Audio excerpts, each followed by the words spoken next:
Hey Vinyl community, yesterday I did a video on 10 terrible songs that were on otherwise fantastic albums. Well, I'm going to flip the coin today and I am going to do 10 fantastic songs that ended up on terrible albums.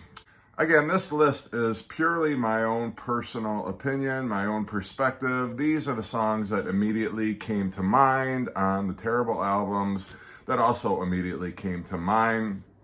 If you like these videos, if you want to see more of them and you're not a subscriber, please make sure you subscribe to my channel and let's get right into it. Number 10, Taking It On Uptown from the Chicago 11 album. Now this is the last album before Terry Kath very tragically passed away, and this track is a blistering guitar workout by Terry Kath, almost as if he had a premonition that this was going to be his last album. He is on fire on this track. It is just an amazingly funky, such fantastic guitar work from Terry.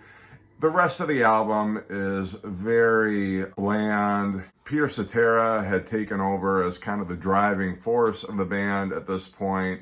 Unfortunately, Robert Lamb was not as prolific a songwriter as he was early in the Chicago days, and they were just moving into a more mainstream poppy kind of a sound, more so than they ever had before. And so Chicago 11, not a great album, but definitely Taking It On Uptown is the standout track and one of Terry Kath's most impressive guitar workouts. Number 9, Little by Little off Robert Plant's Shaken and Stirred album.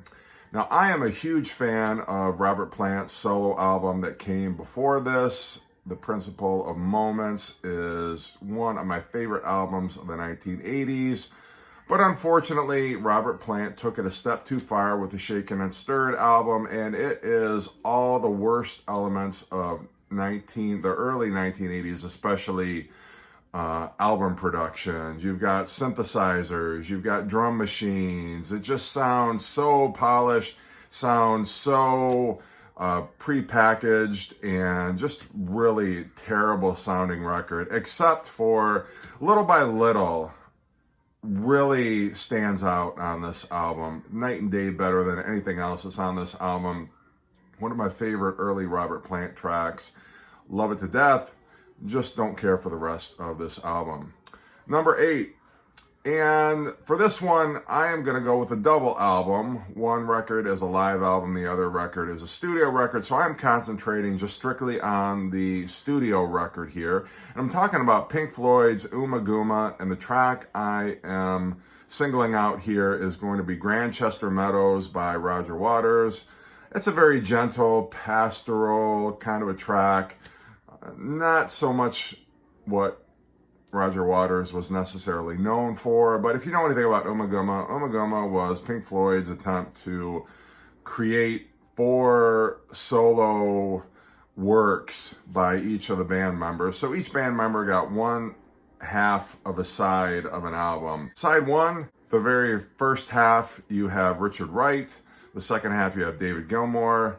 Side 2, the first half, you have Roger Waters, who contributed the beautiful Grantchester Meadows, and then the almost unlistenable Several Species of Small Furry Animals Gathered Together and Grooving with a Pict.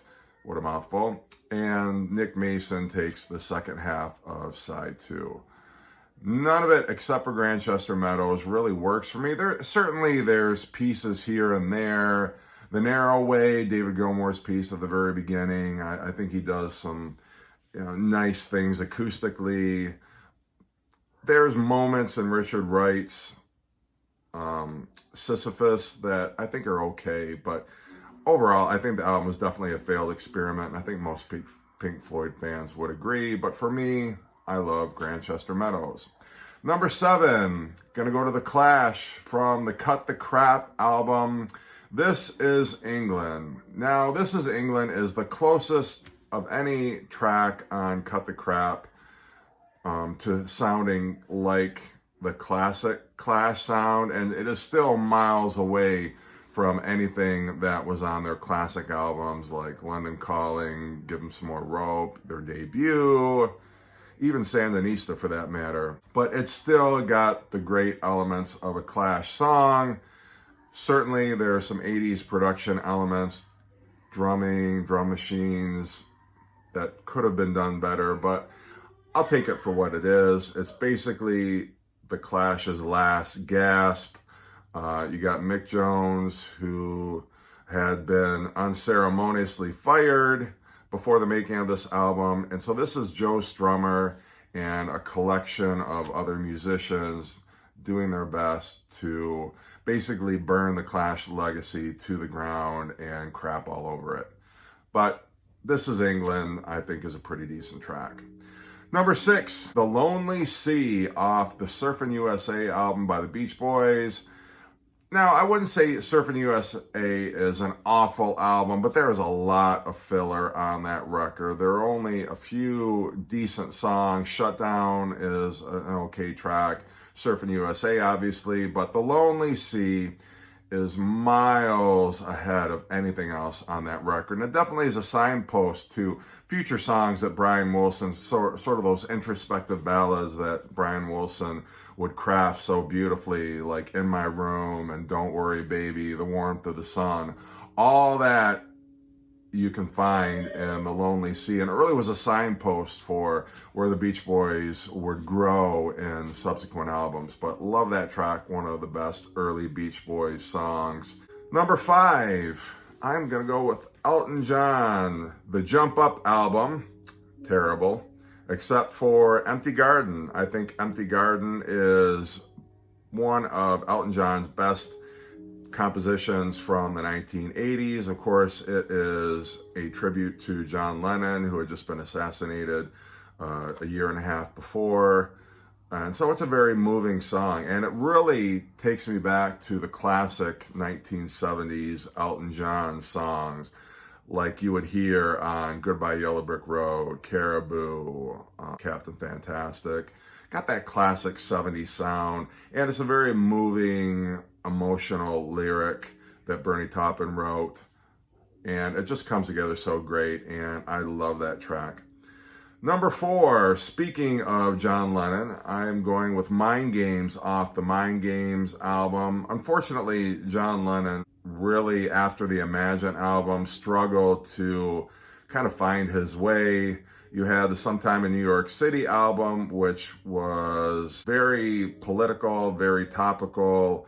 And then Mind Games, John decided to kind of back off from that, soften his sound a bit, but he just did not come up with a very strong collection of songs. Mind Games is actually a song that he had demoed as Make Love Not War in the late 60s, and then took the melody and recrafted it, rebranded it as Mind Games. It's still a very beautiful song, but the rest of the album is really nothing to get very excited about. It's just John Lennon kind of going through the motions, unfortunately. There's not a lot to recommend it. Number 3, Creedence Clearwater Revival and their Mardi Gras album. I am taking the track Someday Never Comes.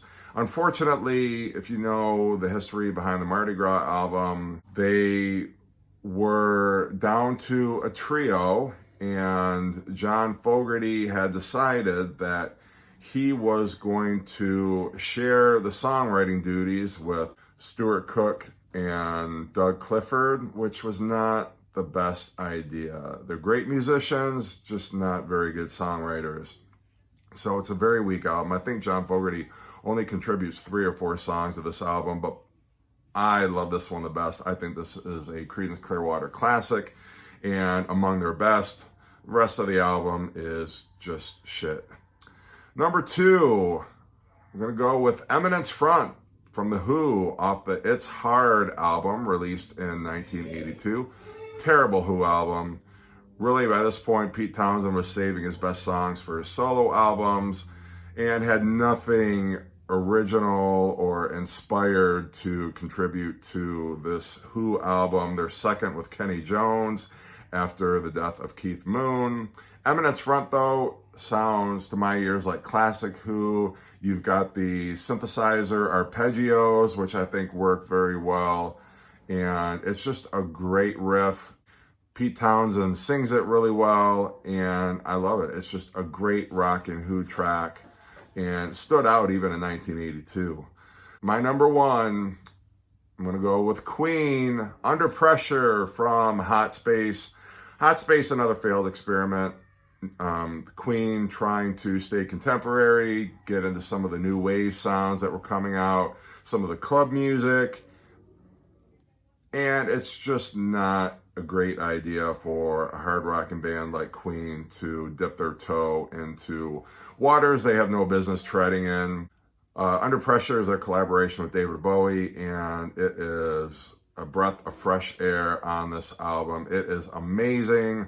Love it. Rest of the album, I could really do without. So anyway, that is my list.